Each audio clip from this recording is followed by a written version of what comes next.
Hello students, welcome back to my YouTube channel MU learning point, जहां पे मिलता है आपको मुंबई यूनिवर्सिटी के जितने भी कोर्सेस है, चाहे आप ग्रेजुएशन लेवल पे बात कर लो या फिर पोस्ट ग्रेजुएशन लेवल पे बात करो, साइंस, कॉमर्स एंड आर्ट। इसका मतलब ये एक ऐसा चैनल है जहां पे आपको BCom, BAF, BBI, BMS, BFM, MCom and साथ में एमए, बीए, बीएससी सबकी इंफॉर्मेशन इसी चैनल पे देखने मिलने वाली है। तो आपके फ्रेंड सर्कल में अगर कोई बच्चा है जो कि कॉमर्स से है, आर्ट है या फिर साइंस से, उनको चैनल का लिंक शेयर करो ताकि उनको इस चैनल से जैसे आपको बेनिफिट मिल रहा है इसी तरीके से उन बच्चों को बेनिफिट मिलना चाहिए। तो बात करने वाले हैं आज MCom sem 1 NEP 2020 advance cost accounting, और बुक में ऐसा लिखा बच्चा advance cost and management accounting. इसका मतलब सेम ही है, नो डाउट, कोई कंफ्यूजन नहीं होना थंबनेल को देख के। बात करने वाले बच्चा सिलेबस क्या है, पेपर पैटर्न क्या है, मैं हर एक बच्चे को इंफॉर्मेशन दे दूं। सिर्फ मैं सिलेबस की बात नहीं करता हूं, कौन सा चैप्टर, कितने चैप्टर है, कौन सा चैप्टर कहां पे बनेगा,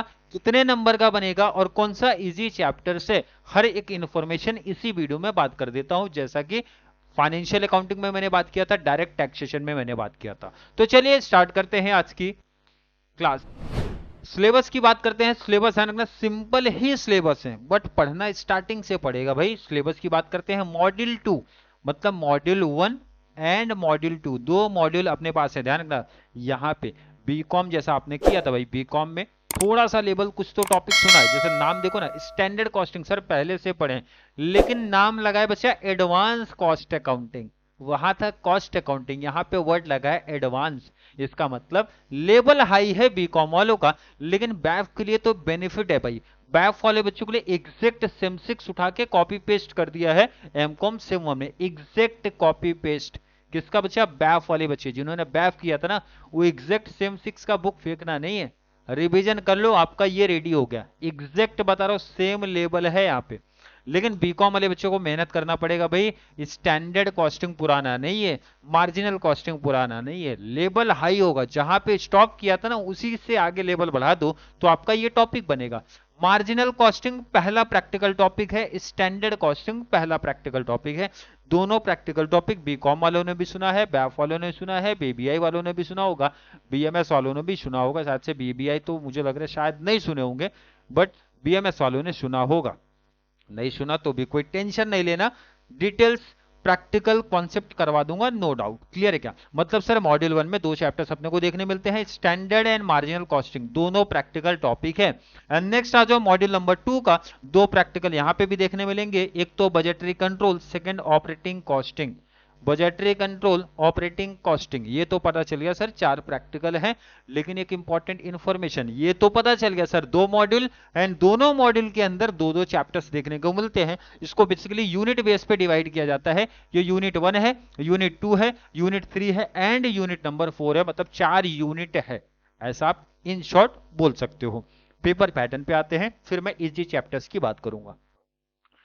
पेपर पैटर्न क्या सिखा रहे भाई? 50% कॉलेज के हाथ में, मतलब 50 मार्क्स तो कॉलेज डिसाइड करेगा, 50 मार्क्स कॉलेज डिसाइड करेगा, जिसमें क्लास टेस्ट आपका 20। ये तो भाई नो डाउट आपको पढ़ के ही जाना पड़ेगा। ये ऑब्जेक्टिव भी हो सकता है या फिर वन सेंटेंस वाले भी हो सकते हैं, ये डिपेंड करता है कॉलेज कैसा सेटअप कर रहा है। क्लास टेस्ट कंपलसरी है, 20 मार्क्स का होगा। रिमेनिंग जो 30 अपने को दिख रहा है ना, ये एक तरीके से आप बोल सकते हो आपके हाथ में है या फिर आपके प्रोफेसर सर टीचर के हाथ में रहता है, ये 30 मार्क्स कैसे मिलने वाला है। अब ये डिपेंड है भाई, प्रोजेक्ट प्रेजेंटेशन हो सकता है, वाइवा हो सकता है, असाइनमेंट हो सकता है या फिर केस स्टडी हो सकता है 20 मार्क्स का। रिमेनिंग क्या दिख रहा है? एक्टिव अटेंडेंस हो सकता है या फिर पार्टिसिपेशन देखने मिल सकता है।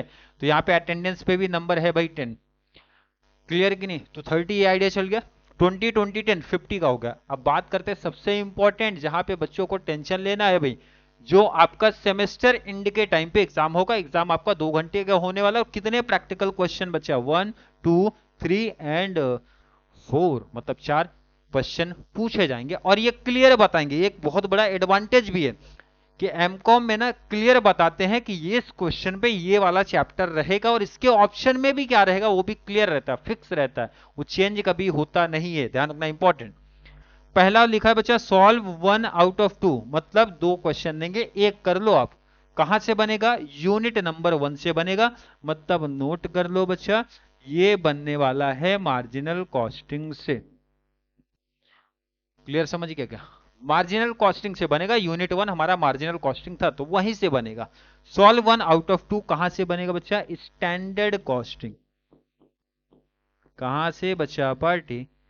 स्टैंडर्ड कॉस्टिंग से बनेगा।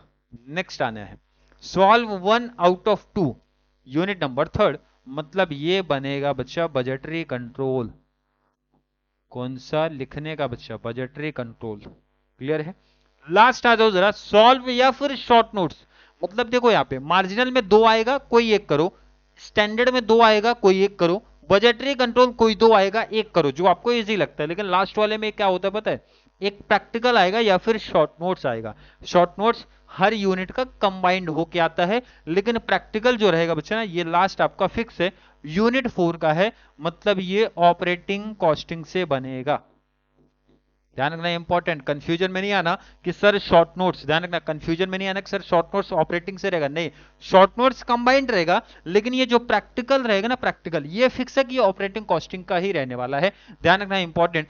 मार्जिनल कॉस्टिंग आपका बच्चा 14 का है, बाकी जो दिख रहे हैं बच्चा यहाँ पे 12 12 एंड 12 टोटल 50, और इस तरीके से इंटरनल प्लस एक्सटर्नल मिला के 100 मार्क्स का आपका पेपर हो जाता है। क्लियर समझ में आ गया? I think समझाओगा। स्क्रीनशॉट पहले इसका आप ले लो, स्क्रीनशॉट ले लो, ले लिया, आ जाओ टॉपिक पे, आ जाओ टॉपिक। अब एक डाउट, डिमांड कि सर इजी चैप्टर जैसे आपने एडवांस फाइनेंशियल में बताया, डायरेक्ट टैक्सेशन में बताया, इसी तरीके से आप इसमें मेंशन करिए सर इजी टॉपिक कौन से है।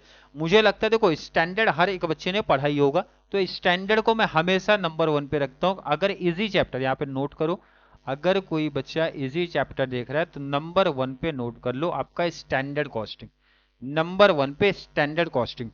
अब देखो नंबर 2 पे तो मैं मार्जिनल को ही रखता, लेकिन बहुत सारे बच्चों को ना मैथ्स का देकर, अगर मार्जिनल कॉस्टिंग अगर बीकॉम बैप जो भी बच्चे हो आप, फॉर्मूला वाला था तो बहुत सारे बच्चों को प्रॉब्लम होता था सर फॉर्मूला बहुत सारे हैं, और वहां पे बहुत सारी प्रॉब्लम्स हमें देखने मिलती थी। मतलब क्रॉस मल्टीप्लाई का कॉन्सेप्ट था, परसेंटेज निकालो, डिवाइड करो, कैलकुलेशन करो, तो थोड़ी इशू आते था।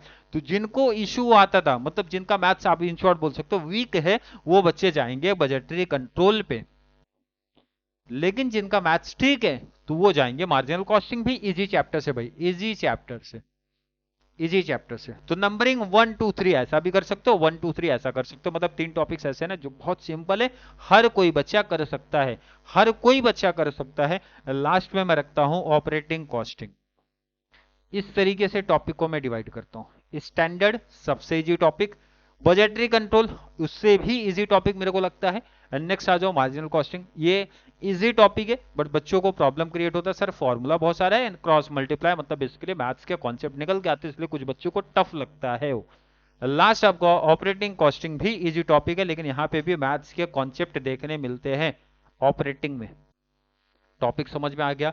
आई थिंक हर एक बच्चे को सिलेबस क्या है, पेपर पैटर्न क्या है, कौन सा टॉपिक कहां बनेगा, कितने नंबर का बनेगा, और इजी चैप्टर्स का सीक्वेंस क्या है बच्चा, हर एक इंफॉर्मेशन मिल गया होगा।